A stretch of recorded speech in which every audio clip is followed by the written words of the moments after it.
بسم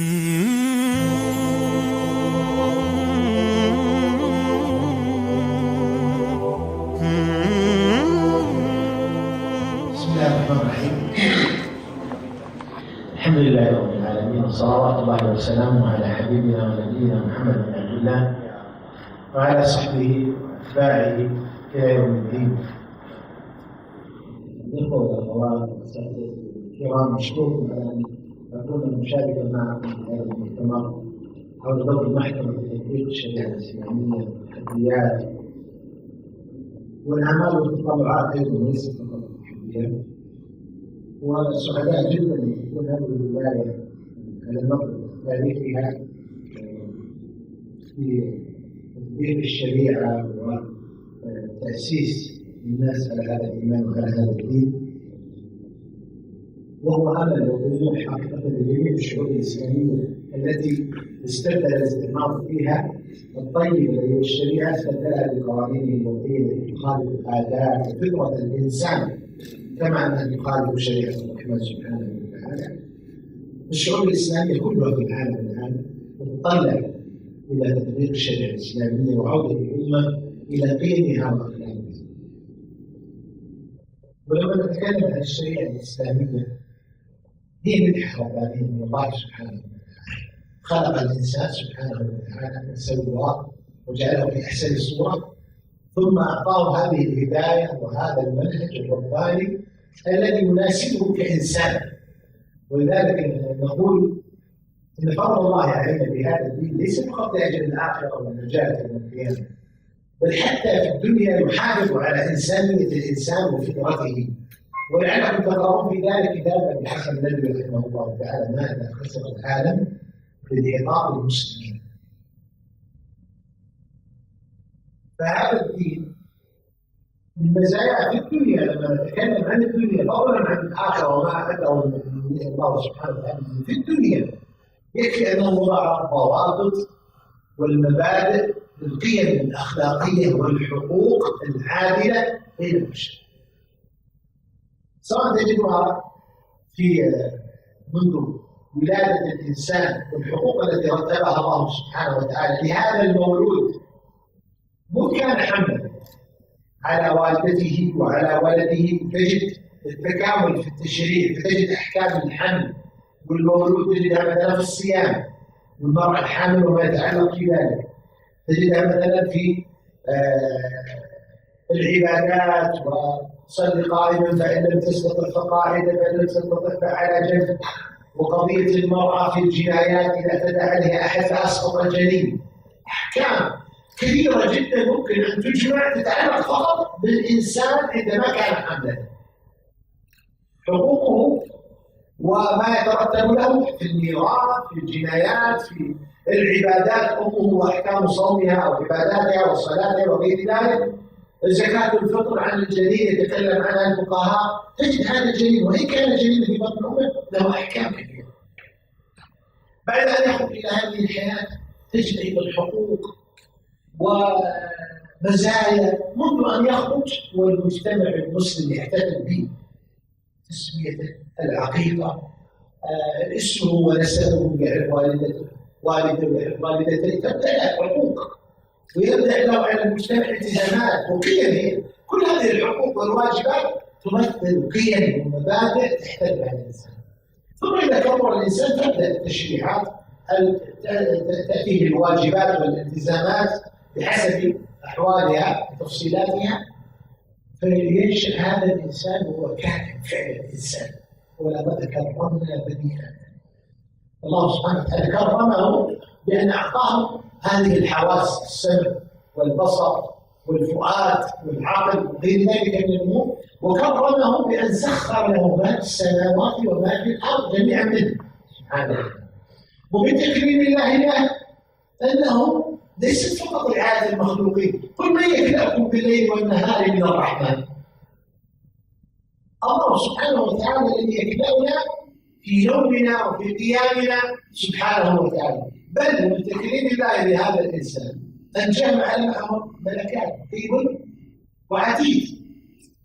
يعني الأستاذ الفاضل أو الدكتور أو غيره، تجد مدير جامعة ولا رئيس من الشيخ الدولة ما تضع معهم حارس، تقول إحنا مكلفين المناطق كل واحد. الله جعل سبحانه وتعالى مع كل إنسان ملائكة يحفظونه له وعاقبته من بين يديه ومن خلفه، يحفظونه من أمر الله، يعني لا يقع علينا ما يحفظ الله. وجعل الله أمرهم كله له خير، سواء ضراء أو سراء. فأقول يعني رقيب وعتيد يدبرون أعماله. المؤمن يفرح مقرأ كتابه، والمجرم ينبغي أن يخشى ويحذر. فإذا ذكرنا مقامة الله سبحانه وتعالى وإله عليه، ذكرنا مرافقة الملائكة، المؤمن يحس بالطمأنينة والسكينة. كلا إن معي ربي سيهدين، دائما هو مطمئن فرح مسرور أنه تحت العناية الإلهية. فأقول أن هذا الإنسان الله سبحانه وتعالى كرمه، أعطاه العقل وأعطاه هذه الحواس وسخر له السماوات وما في الأرض، وجعله قبائل وشعوبا لتتعارض. الله جعلها وسيلة للتواصل.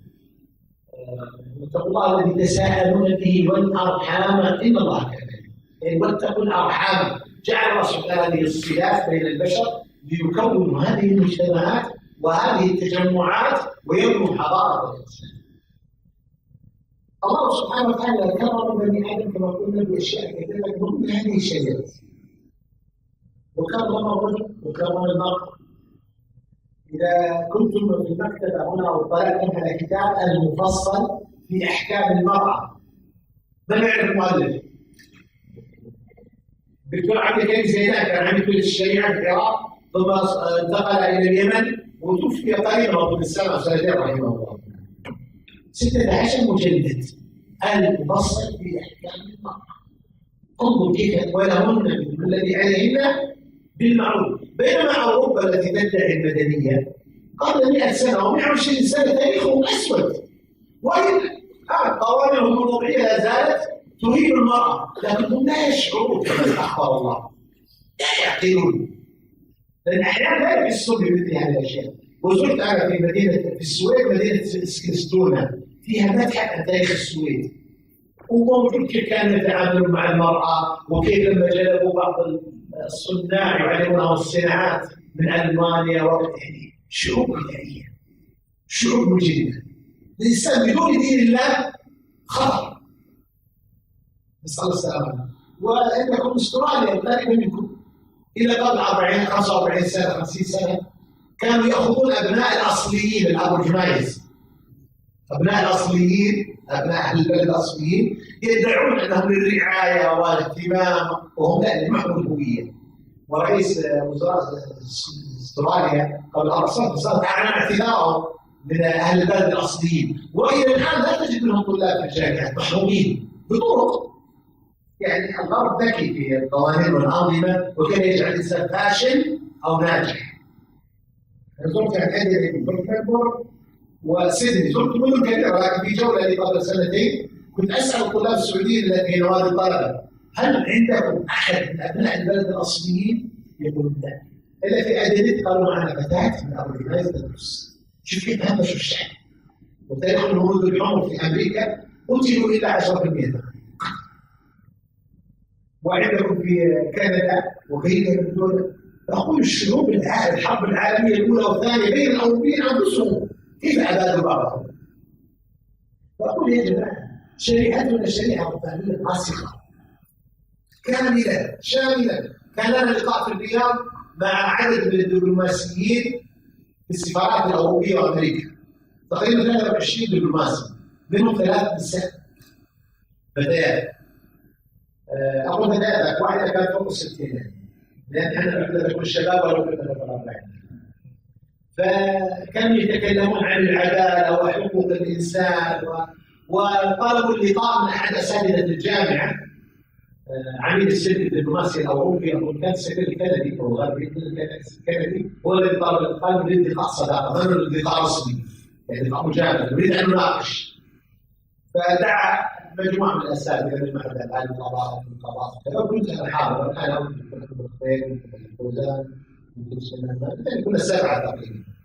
فأعطوني الكلمة، قلت ما أقيم معكم نحن انظروا إلى أي كتاب فقهي قبل 1000 سنة 1200 سنة أو أكثر منذ أن جاء النبي صلى الله عليه وسلم عندنا نظام القضاء واضح، لكن طبعا تعليم كتب الفقه دولت فيما بعد وبوبت يعني في أواخر القرن الأول المدارس الفقهية والتدوين والتبويب، فقلت لهم افتحوا أي كتاب صغير أو كبير وانظروا افتحوا كتاب القضاء تجدون آداب التقاضي والبينات والجنايات والمعاملات وكل شيء مفصل كامل. قلت لهم قبل قيام الدول الأوروبية. الدول الأوروبية ما حققت التقنين الحضري أو المدني من هذا الحديث إلا أخيرا يقولوا في قوانين يونانية كلها كانت قوانين استقراطية يعني أناس وطبقات أصلا مفوضة وغير كاملة، بينما قوانين الوضعية المعاصرة كلها كتبت حديثة ولا زالت كقائد السيارة السكرات يتجهون هكذا ليحفظوا حقا فيخرقوا حقا آخر، وكل مرة يعني شيء كان جريمة يقررون أنه حق ويحمونه وحق يقررون أنه جريمة، وهكذا يعني الفوضى بالتقنين الغربي. لكن كما قلت هم معذورين لا يشعرون، لكن المسلمين ليسوا معذورين.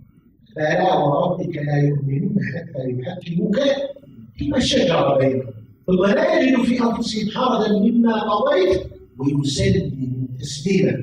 آية 65 سورة النساء. حقيقة الإسلام استسلام والانقياد لله سبحانه وتعالى في الشريعة. الإنسان كل يوم صباحا ومساء يقول رضيت بالله ربا وبالإسلام دينا وبمحمد صلى الله عليه وسلم نبينا رسول الله صلى الله عليه وسلم.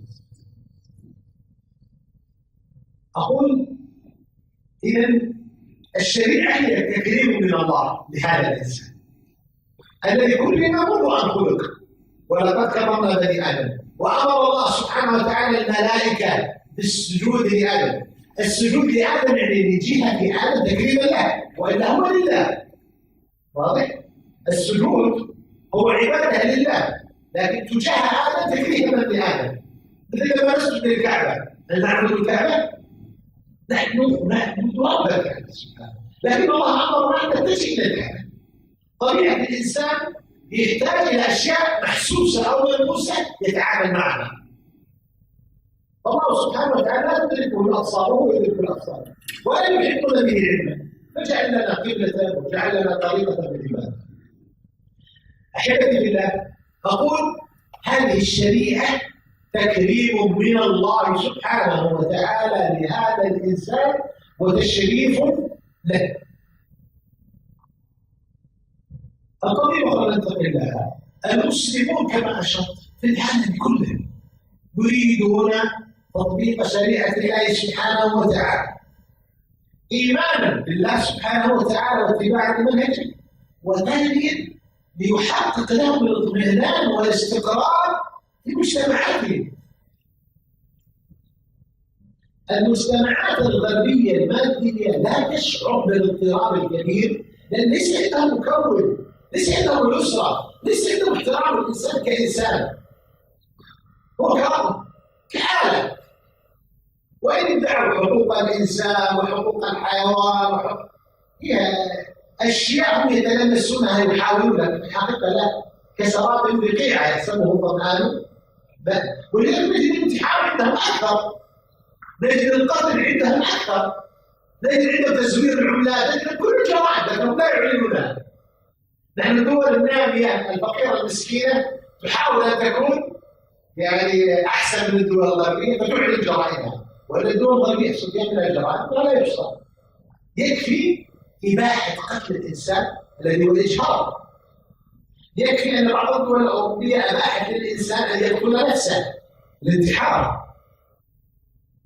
ويزداد الآن في الدول الغربية سواء الانتحار المجتمعي على المدى البعيد الذي هو عدم الإنجاب وإقامة الأسرة، أو الانتحار الفردي المباشر، أو الانتحار الجماعي الذي هو الدخول في الصراعات والحروب.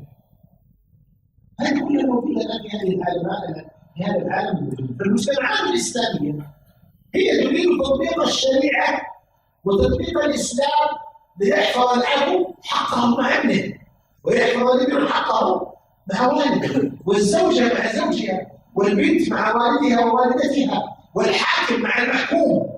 يعني انظر في المملكة العربية السعودية هنا الدولة تتخذ قرارات إن شاء الله المسؤولين يريدون الحق والخير، لكن عموما قد يكون بعضها نرى أنها قاطعة، لكن شريعتنا تقول السمع والطاعة. الدين والنصيحة لكن لها وسائل الله، والسمع والطاعة لاستقرار المجتمع، لأن خسارة المجتمع في الاضطراب أكثر من خسارته في الأمن والعصابة. ولذلك النبي صلى الله عليه وسلم كان يقول في بداية دعوته في مكة قبل قيام دولة، يرى سمية وياسر عليه رضي الله عنهما يعني يقتلان ويعذبان أو بلال أو غيرهم، يقول صبر أنا أسد إن موعدكم الجنة. الإنسان كان أغير على هؤلاء وأشجع منا النبي صلى الله عليه وسلم، لكنه ينظر إلى قيام مجتمع يحمي الحقوق كلها وليس فرد أو شخص، ولأن العصبة تحمل في ذلك الوقت لا تستطيع حفظ هذا الحق فيحافظ عليها ما استطاع. كما قال في بدر اللهم إن تهلك هذه العصبة لن تعبد أبدا. فالشعوب الإسلامية تريد تطبيق الشريعة ليتحقق لها إيمانها بالله سبحانه وتعالى، وليتحقق لها حفظ حقوقها في معاملاتها في الدنيا، وليتحقق لها الاستقرار والطمأنينة. يعني أنا أقول مثل هذا الآن الجهاز اشتريته من أبل، لأنه ركب عليه برنامج هو لا يقبل موضوع الحماية، ما يقبل إلا برنامج عن طريق أبل ستور. لكن لو أنا قبل وركبت برنامج تجاري ثم برنامج لا يضطرب الجهاز يفسد، أليس كذلك؟ الكاميرا التي تصور قطعها أدواتها الشاحن كلها من الوكالة والشركة، أليس كذلك؟ هذه العلبة على أنها ستشرب وتضمن، انظروا كم مكتوب عليها المعلومات والشهادات. هذا الإنسان لا يستحق أن يكون له منهج. ومن الذي سيضع منهجه؟ ألا يعلم من خلقه وهو اللطيف الخبير، هو الله سبحانه. الشعوب الإسلامية كلها تريد تطبيق الشريعة، والحمد لله الآن عدد من الدول الإسلامية أعلنت تطبيق الشريعة الإسلامية.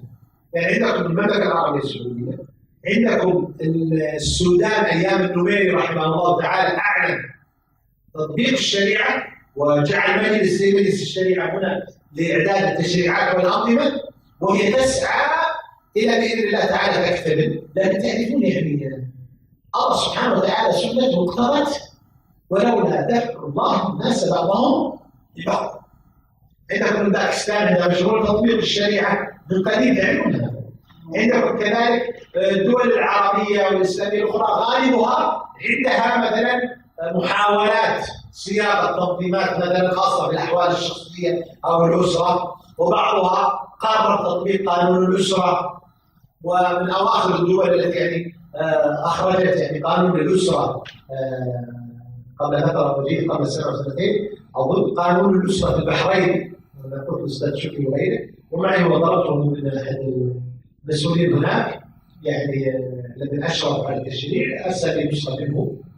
عندكم المالديف عام 2008 بتصويت الشعب قرروا تطبيق الشريعة ونص الدستور عام 2008 على أن الدولة مسلمة على مذهب أهل السنة والجماعة مذهب الإمام الشافعي رحمه الله تعالى، وأن الشعب مسلم، وأنشأوا كلية الشريعة والقانون وهي الآن أصبحت الجامعة الإسلامية.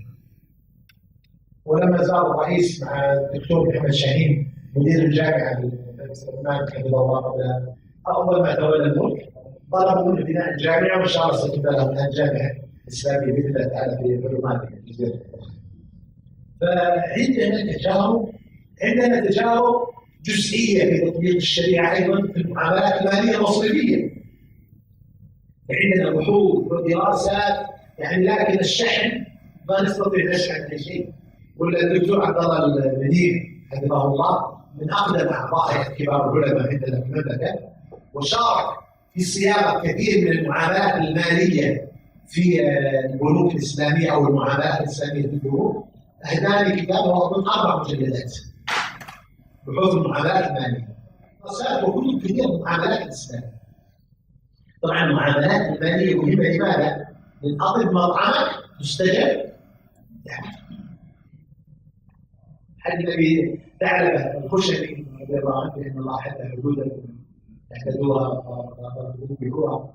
فالمسلم حريص على الحلال والحرام، والعلماء قديما كانوا يأمرون الذين يعملون في التجارة والبيع والشراء بمعرفة أحكام البيع والشراء حتى لا يأكلوا حراما ويؤكلوا الناس حراما. وكان العلماء يتجهون، فتجد البزار والبزاز وغيره من العلماء تجد مع اسمه لقبه في تجارته. فالمعاملة المالية أيضا مهمة في تطبيق الشريعة الإسلامية لدى الناس. أيضا نجد أن المصارف والبنوك الإسلامية أو حتى البنوك العادية الغربية فتحت نوافذ للمعاملات المالية الإسلامية، وهذا بالإمكان في أي منطقة أو دولة أو تجمع ولو أقليات مسلمة أن تطالب البنوك بتقديم هذه الخدمة، والبنوك تبحث عن الربح، هي تقدم خدمة للعميل حسب ما يريد. والمعاملات الإسلامية فيها يعني إثراء التعامل المالي شيء عجيب، وفيها نوع من التوازن والعدالة، يعني أرقى من القروض الربوية التي بفائدة وظروفها معلومة. وإن كان تطبيق المعاملات الإسلامية المصرفية لا زال البنوك يعني أحيانا طبعا من الضوابط والشروط ما يلحق المتعامل معها، لكن موجود. احتياجات الناس اليومية وغيرها هي من تطبيق الشريعة، ليس تطبيق الشريعة فقط المحكمة، تطبيق الشريعة في كل الحياة. أنا أقول للإخوة كل المجتمع مسؤول معنا بتطبيق الشريعة الإسلامية. الأستاذ في المدرسة أو الجامعة، الأب والأم في البيت، الإمام المسجد، التاجر، موظف الشرطة، موظف البلدية، موظف الجوازات، أي إنسان في المجتمع مسؤول عن تطبيق الشريعة، أخلاقها وقيمها وأحكامها وضوابطها. فأقول يعني بالإمكان، يعني مثلا عندنا ولاية الشيخ نريد تطبيق الشريعة في الناحية المالية، منع الربا، منع طيب الناس أنا أحتاج سيارة، أحتاج بيت. إذا ندعو المصارف الإسلامية للاستثمار في المعاملات الإسلامية، نشجع التجار هنا على إقامة شركة مصرفية للمعاملات المالية الإسلامية. والحمد لله الآن التقنية المعاصرة تساعد على حفظ الحقوق. يعني كنت في جمينة عاصمة الشام قبل شهر في زيارة جامعة الملك فيصل، وزرنا أيضا بنك جديد للتمويل الإسلامي، شركة قامت على تمويل المزارعين وتمويل التجار، إما بصفقات مثلا يريد بضاعة من الصين، يريد بضاعة من الدولة الفلانية، ما عنده مال. والقرض الحسن قد لا يكون موجود هكذا نوعا ما، كل شيء صار له قيمة. والقرض الحسن عبادة من العبادات، كأنما يتصدق كل يوم بمثله، فإن أخرها عن أجله كل يوم يتصدق بمثله. لكن نحن لا نتكلم عن مثاليات، سنتكلم عن واقع. إنسان عنده مال ويريد ربح، نقول له تدخل في هذه الشركة وهي تعمل عقود مرابحة مع التجار، بيوع الأجل والتقسيط وعقود المرابحة وغيره. وأيضا زرنا جيبوتي، دولة صغيرة فتحت من الصومالية، 1 مليون. الرئيس السيد عمر الشحيجي قدمنا دورة في الاقتصاد الإسلامي والبنوك الإسلامية ل50 موظف من موظف في البنوك الإسلامية، عندهم 9 بنوك وهم عددهم مليون. هذا شيء كبير، 5 مليون دولار، فعندهم 9 بنوك إسلامية. هذا قبل عدة سنوات عملنا لهم دورة في المعاملات المسلمين الإسلامية وغيرها. عندكم في دول أوروبية كثيرة البنوك فتحت نافذة للمعاملات الإسلامية، شراء البيوت والسيارات وغيرها، مع أن الأصل في الاقتصاد الإسلامي لو عندك مليار ولا تجعل يدك مغلولة إلى عنقك ولا تبسطها كل البسط. نظرية المال والتعامل مع الإسلام تختلف. أنا غني يعني أشتري سيارة غالية لا أحتاجها، أشتري بيت كبير لا أحتاجه، لا. ولذلك عندنا عند التجار عبد الله الشيخ سليمان الراجحي تعرفونه؟ وأخوه الشيخ صالح الراجحي رحمه الله، هؤلاء نحن نستمتع أكثر منهم في الحياة. أبدا ما يترفهون. يعني كان الشيخ سلمان راشي كل سنه يحججون 20,000 تقريبا ممن يحج فضل من السعوديين الفقراء يعني. فعده مخيمات، فدعوني عده مرات شاركت معهم مرتين ثلاث، يعني يجعلون في كل مخيم 2 أو 3 من اساتذه الشريعه للتوجيه والمحاضرات، المخيم يكون فيه 1400 2000 شخص. والشيخ سلمان راشي ياتي يزور المخيمات ويسلم عليهم، ياتي على الدباب يركب وراء الابناني على الدباب وكبير السن، لكن رعوا له كرسي هكذا يجلس عليه. ثم تكلم مع هؤلاء الفقراء فقال يا جماعه الحياه يعني قصيره، والانسان مهما كان عنده مال لازم يكون عاقل، ليس كل شوي يغسل ثوبه وكل شوي ياكل ويبني، كل شوي يقول الميزه هذه. لماذا الميزه؟ تاكل مع زوجتك مع امك مع بنتك. يقول ابدا لا اكل هذه ولا البيبسي ولا هذه الاشياء، لكن يتصدق بسخاء. البنوك الامريكيه تقول هذا يحاسب، ارسل مليارين الى السودان استثمارات، ارسل الى مصر كذا مليار استثمارات. ما يعطي الفقير هكذا، لا، يعمل مزرعه مصنع. واضح؟ فاقول نظريه المال في الاسلام ليست قضيه ان تنفق في شيء، لا، تعلم ان هناك حقوق لوالدك ووالدتك واخوانك وابنائك، بل حقوق للمسلمين هي الزكاه وهي الصدقه وهي الهديه وهي النفقات الواجبه عليك تجاه اسرتك، وهي كذلك ما تحسن فيه بالمشاركات الاجتماعيه، ويبارك الله لك في مالك، ما نقص ماله بالصدقه. يعني الصدقه تزيد المال بركه وخيرا. فاقول يعني نحن لما نتكلم عن البنوك والمعاملات الاسلاميه لا يعني ان الانسان يشتري اي جهاز واي بيت واي سيارة، لا، المسلم مقتصد. حتى في العبادات نهي عن الغلو. والعبادات المسلم راى احد المندوب قال ما هذا؟ قالوا فلانه اذا تعبت تصلي تتمسك، قال نعم عليكم من العمل ما تطيقون. وكذلك امور الدنيا وكذا كلوا واشربوا ولا تسرفوا. غالب مشاكل المجتمعات الاسلاميه وهي موجوده في العالم الغربي والشرقي، لكن المجتمعات الاسلاميه تعاتب وتوبخ لان عندها منهج. غالب مشاكلنا في الاسر والافراد والمجتمعات الاسراف. الاسراف ياكل اكثر مما يحتاج، ويلبس اكثر مما يحتاج، واحيانا الجانب الاخر التقاعس عن الجد والعمل والكسب. الشريعه الاسلاميه ترى ان الكسب عباده، لا تقول لا انا عندي اكلي وشربي الحمد لله، نقول لا، المؤمن القوي خير من المؤمن الضعيف. عندنا جانب اخر من المعاملات الماليه، نقول قانون الاحوال الشخصيه. ماذا نحن نحتاج للقانون؟ نحتاج للقانون كثقافه عند المجتمع في معرفه الحقوق والواجبات، ونحتاجه عند الخصومه والمشاحه. هل المجتمع 5 مليون يحتاجون الخصومه في كل شيء؟ قليل الذين يحتاجون الخصومه، اما لفساد وخطا في الراي او لفساد في القلب. فساد في الراي، انا وزوجتي نختلف على شيء معين من الحقوق، كلنا نخاف الله ونؤمن به سبحانه وتعالى ولا نريد الظلم، لكن ارى ان هذا حق لي وهي ترى ان الحق له. ما المشكله ان نذهب الى القاضي ويحكم بيننا بشرعيته؟ كذلك انا ابيع سلعه، بعت سياره، اخي وجد فيها خراب او فساد، انا اقول له بيع خلاص، وهو يقول لا هذا الفساد فساد سابق على الشراء. فنذهب الى القاضي ويحكم يطهرنا.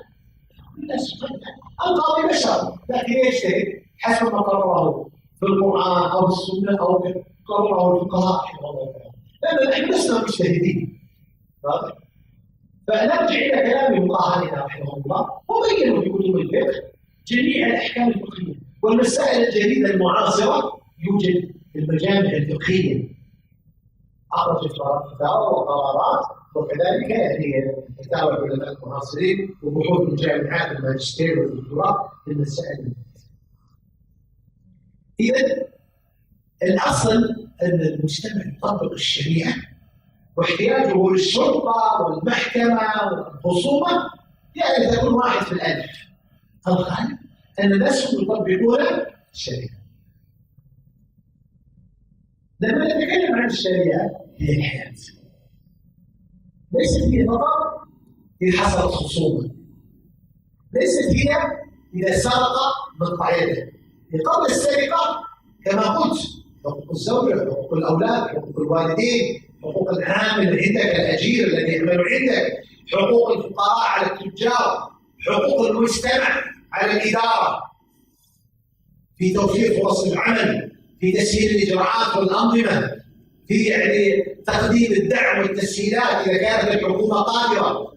عندنا في المملكة العربية السعودية الحمد لله يعني عدد من الدول، القروض الزراعية، القروض الصناعية، القروض التجارية الاستثمارية، تأخذ قرض بدون فائدة من الدولة 10 سنوات تسدده وضمانات.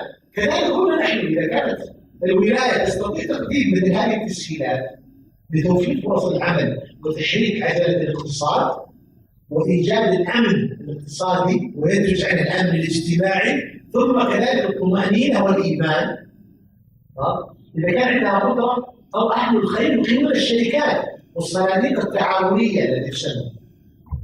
إذا لما نقول الشريعة ليست فقط هي الحدود والتأثيرات، هذه مرحلة من المراحل في مجال ضيق. ولذلك كم وضع على عهد النبي صلى الله عليه وسلم اليد؟ كم وجد من سهل؟ محدودين على الأصابع 2 3 4، ولكن يذكرها أليس كذلك؟ مع أن النبي سلم دولته أكثر من 10 سنوات ودعوته 23 سنة صلى الله عليه وسلم. لماذا؟ لأن الإنسان إذا قدمت له غذاء الروح ثم قدمت له الكفالة والضمان الاجتماعي ثم قدمت له القانون الحاسم ما يجب على شيء. إذا لما نقول تطبيق الشريعة الإسلامية نريد من المجتمع، أنتم الآن طلاب في الجامعات تجعلون بحوثكم، دراساتكم، مشاركات إعلامية، مشاركات مجتمعية، بمناسبات الزواج، بمناسبات أي مناسبة، عزاء، أي شيء، نحاول أن يعني نثقف الناس بقيم وأخلاق ومبادئ الإسلام. هذه الشريعة هي كيف الولد منذ أن يخرج يحركه أن السمك يتبع ويسميه. يعني إذا أراد أن يأكل مسمي الله وكل كبير وكل مالك هذه الشريعة. إذا أراد أن ينام نقول على الشيخ الأيمن نقول بسم اللهم أموت وأحيا وأذكر النوم وأذكر الاستيقاظ الحمد لله تحرم على ما أمات. هذه الشريعة. إذا أحبتي بالله الشريعة هي إيمان بالله سبحانه وتعالى وعبادة لله ثم تطبيق لأحكامه في المعاملات، ثم بعد ذلك يأتي كتاب الجنايات لتأديب الذي لا يعني قدم له المجتمع الخير كله وهو للأسف يريد أن يقفز الممنوعات. فإذا اجتهدنا في تثقيف المجتمع في تربية المجتمع، المجتمع هو سيقال تطبيق الحدود على الجانب. وهذا دور مقدم الشباب، وانا مسرور جدا عشان اساتذتي اخواني واخواتي الطلاب. وانا قلت لكم شكري عندنا عضو في التنميه العالميه للشباب الاسلامي رواد السنه المسلمين تعرفونها ولها مكتب في جاكرتا، لكن انتم لا تخاطبون. اذا اردتم شيء لاتحاد الشباب او برامج الشباب خاطبوا معالي الامين العام للندوه الاسلامي في الرياض مباشرة اتصال بالسودان الثاني يتغيروا كل 4 سنوات انتخاب. كان عندها طبعا السنوات الأخرى المطلوبة من الجاكرتا بالعادة الرئيس كان يقول في المغرب كل 4 سنوات يقول الدكتور مقبول يعاني. أيضا أنصح اتحاد الشباب هنا يأخذ عضوية الندوة. كل شيء عن طريق الإنترنت. المؤسسات الإسلامية أرقى من المؤسسات الحكومية في العالم بحمد الله في التقنيات. فأنتم تراسلون الندوة الإسلامي لأخذ عضوية، تراسلونها لدعم برامجكم وأنشطتكم الشبابية. ممكن المتفوقين من الطلاب الامتياز كل سنة أعلى طلاب 10 20 طالب وطالبة يذهبون للعمرة من السعودية. مخيم للشباب بدل مدة أسبوع في الإجازات أو شهر أو أسبوعين حسب ما ترون أنتم ويأتيكم شباب عندنا من أبنائنا يشاركون معكم. أنا كنت قبل مدة في جاكرتا مع ابني وابن أخي، واحد في الشركة واحد في الحاسب الآلي، ويوجد رابطة معاهد هناك فيها 100 معهد، فابن أخي تخصصه الحاسب الآلي، سيعمل لهم مشروع برنامج للمعاهد للتواصل وكيف تسجيل الطلاب، المناهج التقنية تساعدنا على تحقيق الشريعة وتطبيقها. العلم يدعو الإيمان كما يقول مصطفى محمود رحمه الله، العلم يدعو الإيمان. فنسأل الله يبارك فيكم، مسرور لكم في هذه الجامعة الطيبة المباركة وهذه الولاية مع إخواني، وفرح جدا لما قام اتحاد الطلبة ولهم برامج وأنشطة، وأنا أدعوكم كما قلت فتح موقع الندوة العام للشيخ الإسلامي، خاطبوا المعالي العلمي العام للشيخ الإسلامي، في عندكم نموذج التعليم العلوية، ثم كذلك تخاطبون في برامجكم يعني يدعمونكم ان شاء الله تعالى بالخبرات في البرامج. انا اختلف في قضيه دور المحكمه، وهو الذي يخصه كتاب الجنايات. يعني لما اناس طبقنا عليهم الفقه هذا كله ثم وصلنا الى كتاب الجنايات، الانسان يدرس القانون والنظام، لكن تطبيق الحدود في مجتمع لم يطبق فيه احكام الفقه السابقه يحتاج الى نظر، مثل ما فعل عمر بن الخطاب وانه انتقل في عام رمضان من حد السرقه الى التعزير. كذلك يعني ينبغي ان يجتمع الفقهاء يتناقشون عندنا المجمع الفقهي برابطه العالم الاسلامي، واكيد في ممثل المجلس المجمع الفقهي وممثل الوطن الاسلامي، عندكم اكيد هنا في الجامعات بحوث الدراسات العليا والدكتوراه يبحثون في فقه هذه المسائل حتى تكون دراسه علميه بين المشايخ والعلماء، ويقرر القضاة والمحكمه في كيفيه تطبيقها. ايضا عندنا امر مهم يسمى الثقافه القانونيه. ينبغي ان يثقف المجتمع بحقوقه وواجباته، ليس الصراع القانوني المريد، لا، ما انا الزوجه طبعا هذا حقوقها، هذه واجبات، هذه حقوق الزوج، لانه من كل واحد يسوي الفضل بينهم، معلم الاداب والاخلاق قبل ثم معلم هذه الاشياء لا نحتاجها الا في الحياه النادره. فاقول الثقافه القانونيه، يعني طلاب الثانويه ينبغي ان نعلمهم، يعني يدرس في مدارسنا احكام البيوع والمعاملات باختصار، ما يجي كما قلنا في كتاب مجموع الامام النووي او روضه الطالبين او غيره، لا ياتي بالكفايه او غيره من المختصرات الشافعيه او اي كتاب يختاره المؤلف والعلماء ويدرسونهم كلها. احكام الاسره، الطالب بعد الثانويه قد يتزوج او البنت تتزوج او هو يعيش بين اخته وامه لا بد يعرف احكام الاسره، ولا بد يعرف احكام الاسره. فايضا كتاب الاسره احكامها فضائلها اخلاقها، ليس فقط احكام حقوق وواجبات، لا، آداب وخلق حقوق، يعني كما قلنا ولا تنسوا الفرق بينهم. المحكمه هنا اكيد هي كلها لوائح وانظمه، في انظمه واجراءات اللي يمكن نسميها نظام المراجعات، تسجيل الدعوه واحاله الدعوه واداره المحكمه. فهذه هي نحن لا نختلف عن غيرنا من الدول والمجتمعات والقوانين في الترتيب الاداري، اما نقول طاوله وكرسي هذا لا فرق مسلم وكذا. يبقى عندنا مراكز الحقوق وامتلاكها، لان التصور الانساني كما قلت الحقوق والواجبات يختلف، فبالتالي يختلف من هذا الجانب. القاضي حتى العاملين مع القاضي الذي يكون عندهم ثقافه مقاصديه يسميها. الشريعه لما قالت، يعني انا جربت عملت حتى في المحاكم الجزائيه، فلما ياتيني شخص قبل ان احكم عليه ب7 سنوات او 10 سنوات اقول له انت ارتكبت جريمه، وهذه الجريمه هي اعتداء اولا على حق الله سبحانه وتعالى الذي هو حقك انت، اصبحت عاصي مستحق الذنب والعقوبه والغضب عليك استغفار التوبه. ايضا اعتديت على المجتمع، قلت على المجتمع يقدم لك خدمه، اولا يحجزك عده سنوات حتى لا تقع في جريمه اخرى لمصلحتك. المجتمع يقدم لك في السجن المدرسه والتعليم والتربيه والصحه. انت بعد 5 سنوات 6 سنوات 10 سنوات بعد انتهاء الحكم تخرج انسان صالح. اذا حملت القران تخرج بعد نصف المده. عندنا في المملكه على الاقل الحفظ من القران يخطط له وإذا تجد تاجر مخدرات مجرم حافظ القرآن ما شاء وأصلا مسلم الحمد لله يحب القرآن. كذلك خط العقوبة بدل تكون 10 سنوات 15 سنة تكون 5 7 6 يعني. فأنا أقول أيضا استخدام عندنا في بحوث جامعية العقوبات البديلة. العقوبات البديلة والقوم يستخدمونها الآن.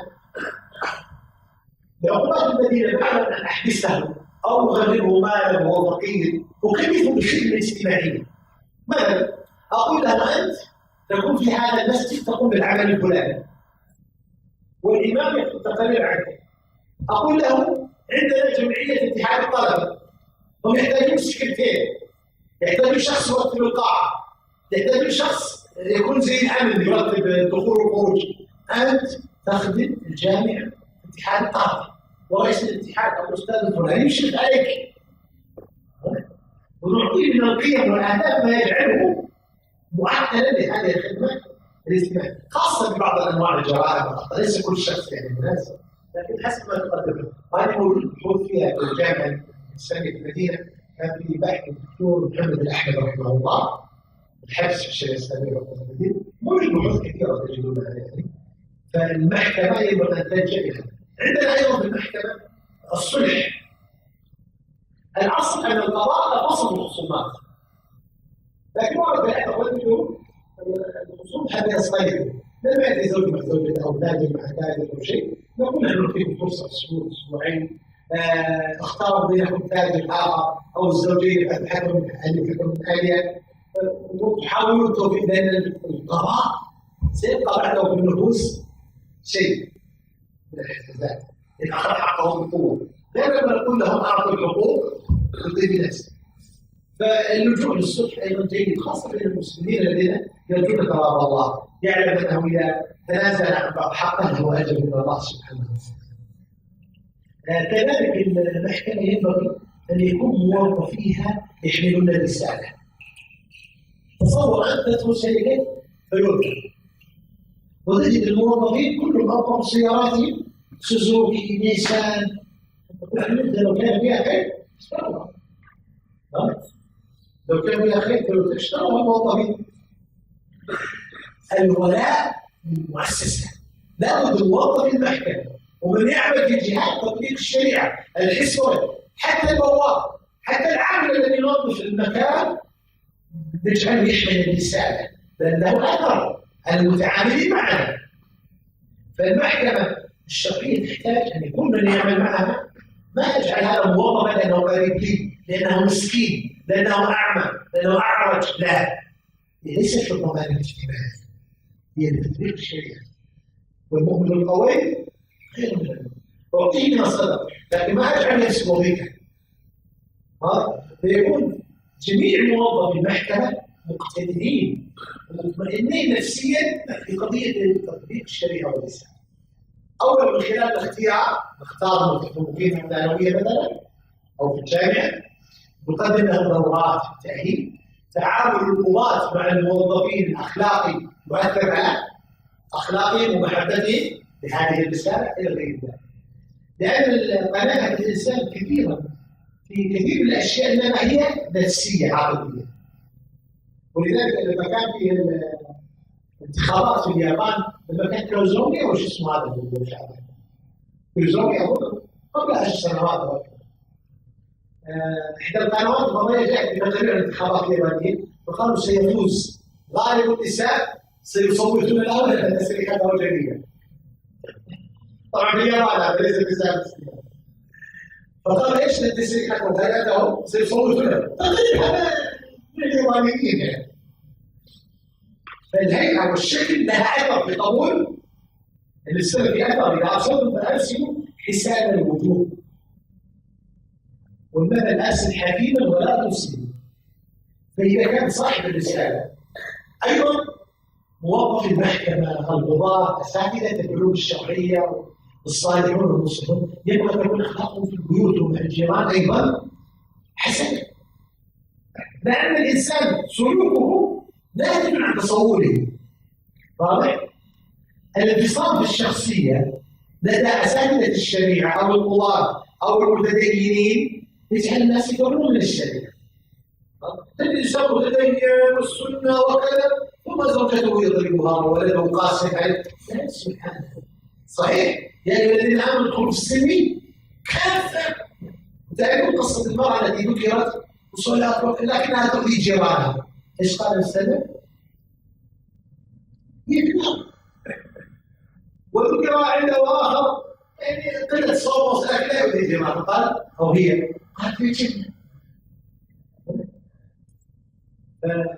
ينبغي أن تكون أخلاقنا كقضاة كأساتذة كدعاة كمصلحين أنتم شباب الإسلام أن تكون أخلاقنا في بيوتنا في معاملاتنا في مجتمعاتنا تمثل معتقدنا ورسالتنا. هذا لها أثر كبير في قبول الناس. أنا طبعا يعني أخذت الوقت ساعة وربع معكم تقريبا وأشكركم. طيب كنا سؤال أجلس مع أساتذتي هنا وأتحدث مع إخواني ومبسوط جدا يعني الله يطيب الباطل نسعى إلى تحقيق نموذج في الشريعة وبإذن الله تعالى عندي تفاؤل أنكم ستنجحون في تطبيقها أكثر منا. لماذا؟ لأن عندنا في السعودية 10 مليون غير سعودي. في السعودية الشعب 22 مليون 10 مليون زيادة غير يعني فوق 30 مليون نحن غير طبعا المسلم وغير المسلم. يعني يتعاقد عمل عندنا يوجد يعني نسبة قليلة من الفرق الباطنية والحمد لله يسلم كثير من أبنائنا ويهتدون منها الحمد لله. المملكة مستهدفة من قلب العالم الإسلامي سواء من هناك في الداخل أو دولة الخارج والحمد لله يعني المملكة أعطاها الله يعني ميزات كبيرة لكن أنتم أيضا الله أعطاكم ميزات أخرى كبيرة. فالإندونيسيين ما شاء الله يعني طبيعتهم في أخلاقهم وهيبتهم وفطريتهم ويعني قبولهم للانضباط والانتظام احترامهم للآخر يعني معروف الشعوب الآسيوية لكن إندونيسيا ما شاء الله يعني معروف عندنا بهذا يعني ونلاحظ في أخلاق إخواننا في المطارات في كل مكان يعني في التلطف الهدوء السكينة وهذا في أهل الفلاحة. كما قال السلف أهل الإبل تجدون القرآن المنهج البيئة لها أثر في صناعة السلوك بلدكم قرار وقلوبكم الحمد لله قرار. فهذا يساعدكم في تطبيق الشريعة. أيضا يساعدكم في تطبيق الشريعة في إندونيسيا عموما وليس فقط الشيء كثرة المعاهد العلمية الشرعية هذه ما شاء الله ومعاهد تحفيظ القرآن تدرس المنهج الحكومي بالإضافة إلى التربية الإسلامية ما شاء الله. يفتح المعهد السنة هذه عندها 50 السنة القادمة 400 بعدها صار 1500. يعني الناس تريد تربية أبنائها وبناتها على الأخلاق والدين. هذا شيء جميل جدا ويساعدنا. أيضا التدين عندكم ما شاء الله منضبط. يعني الحمد لله يعني المساجد والآذان يعني كل مرة في صور في دورة شرعية ما شاء الله الأذان وأنا وصلنا الفجر قال هذا الأذان الأول. غالب العالم الإسلامي الآن انتهى. الأذان الأول سنة الأذان الأول انتهت. عندنا نحن الآن في بعض القرى وكبار السن محافظين عليها يعني الحمد لله. كنت في إحدى المدن وأنا خطيب في الجامع كبير وكذا فالإخوة قالوا لي تحيي سنة الأذان الأول. الناس أماتوا سنة النوم مبكرا وتؤذن المؤذن لكن بدون مكبر إحياء للسنة. تسمعوا القرآن وإخوانهم الذين جاءوا مبكرا لأنه أذن الأذان الأول أزعجنا الناس ناموا متأخرا. فيحدث للناس من الأقضية على قدر ما يحدثون من الحدود من التغيير. كلام عمر بن عبد العزيز رحمه الله. فأعراف الناس فما يطبق عندنا في السعودية قد لا تستطيع تطبيقه الآن. واضح؟ الناس لا يؤخذون جملة فالتدبير وكلمة. أنا أعتذر وأتمنى أن تكون بعض الشيء وإن شاء الله تعالى يعني إذا كان فيما بعد نزودكم بعض الكتب إن شاء الله تعالى الإخوة المتخصصين في الجامعة المدخل لدراسة الشريعة الإسلامية زي ده رحمه الله أو غيرها من الكتب التي تعطيكم النظريات والقواعد في الشريعة الإسلامية. أنا قلت للإخوة كتاب الرسالة للإمام الشافعي كتاب قيم جدا جدا درسناه في دورات الجامعات هنا في إندونيسيا وفي لنا في عدة الدول ومشايخنا أقرأون هذا الكتاب وحبذا يترجم للإندونيسية بهذا المترجم وحبذا يعني احد الاخوه يقراه بتهور، يقراه 20 مره 30 مره، كما قال ابو المزني قراه اكثر من 100 مره، كل مره ياخذ الفائده ويخرج منه بعض القواعد من كتاب الرساله المنشاه. عندك قواعد الاحكام بالاسم السلام رحمه الله تعالى، كتاب قيم. نحن في هذه المجتمعات الان المتغيره والمضطربه نحتاج الى فهم المقاصد، لان الطرق المقصد يكون واضح. الامر الاخر اعتقد يعني وهو كثير دائما لعلمائنا واساتذتنا وزملائي في هذا العصر، اذا ذكرت حكما شرعيا تذكر الدليل الفقهي ليحصل العلم والاتباع، وتذكر العله ليحصل العلم الفقهي، وتذكر الحكمه لتحصل الطمانينه، وتذكر المقصد ليحصل الوصول، ويحصل الوصول الى الغايه. الذي يتعارض الحكم ولم يعرف المقصد، الذي يتعارض الحكم مع مقصد شرعي. يعني عندنا لما ابراهيم علي باشا دخل النجد وقتل الناس وسيطروا عليها ويريدون اخذ الضرائب بالمكوس، والمكوس حرام الا في حدود، وفي بحث الدكتور زكي محمد عن الضريبه الدوليه. فاحد احفاد الشيخ محمد بهاء رحمه الله تعالى قال لهم انا اتولى المكوس، لان اول الذين قرأوا الكتاب والعلماء، فالناس كلموه كيف حرام عليك؟ كيف تتولى الضرائب والمكوس؟ قال حتى اخفف عنهم. واضح؟ الناس ما يفهمون الحكمه، وجلب المفاسد ما يمكن، وجلب المصالح ما يمكن. الصراحه يكون جزاكم الله.